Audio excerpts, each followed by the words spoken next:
Hello guys, and welcome to another tutorial video. In this short tutorial video, I'll be showing you how to swap USDT to TRON on Binance.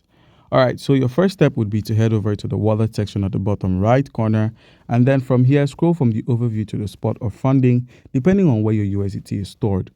Once you found the USDT token, head back home, click on the convert icon you find on the home screen, and once here, you're asked to convert from USDT into the TRON token. So now in place of TRON, click on the drop down and search for TRX, which stands for TRON. So click on the TRON token.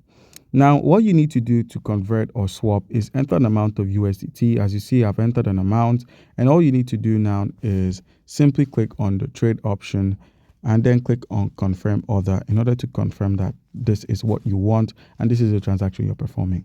So once you click on confirm, you would have successfully converted your tokens into the TRON token. And all you need to do is head to your wallet, perform a reload, and you find the TRX here. So guys, that's how it's done. Comment down below if you have a question and you'll be given an answer. Thank you.